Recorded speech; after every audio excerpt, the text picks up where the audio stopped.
Hello po mga kaibigan, ako po si Antonio Boy Jimenez ng Drive Shop Automotive. Meron po tayong 2020 Toyota RAV4 Hybrid at ito po ang aking service maintenance po at ipapakita ko po sa inyo ang mga procedure kung ano po ang mga gagawin. Okay po, so ang una ay iaangat po natin ang sasakyan at kung meron po kayong hoist, mas maganda. Kung wala naman po, pwede kayong gumamit ng ramp para madukot nyo lang po sa ilalim. So ito po ay ipapakita ko ang ilalim kung saan nyo tatanggalin ang drain plug at ang oil filter.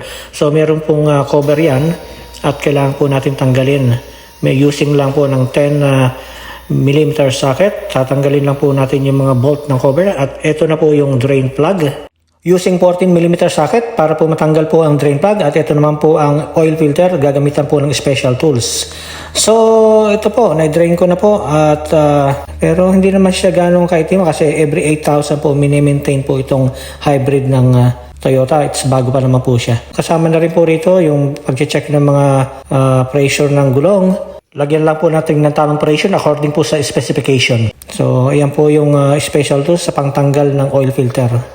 It is necessary po kada oil change magpapalit po ng oil filter. At pagkatapos, lalagay na po natin yung bagong oil filter niya. At hihigpitan lang po natin yan clockwise. Nag-request ang customer na i-rotate na rin ang tires. So ginawa na po namin na i-rotate na po yan. So ibabalik na lang po yung mga nuts. So ibabalik na po natin yung oil drain plug. Tapos ihigpitan na po natin using 14mm spanner o socket. Tapos gagamit po tayo ng 0W16 synthetic oil according po sa kanyang specification. So kailangan po kung ano po yung oil na para sa kanya, ilang po ang gagamitin natin.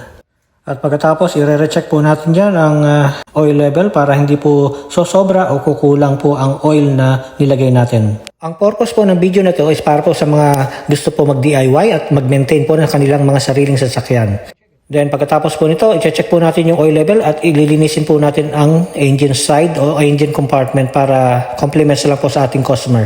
So kung ngayon ka lang po nag-visit sa aking channel, please subscribe lang po and like po ng aking mga videos. Maraming salamat po sa inyong lahat. Ako po si Boy Jimenez ng Drive Shop Automotive.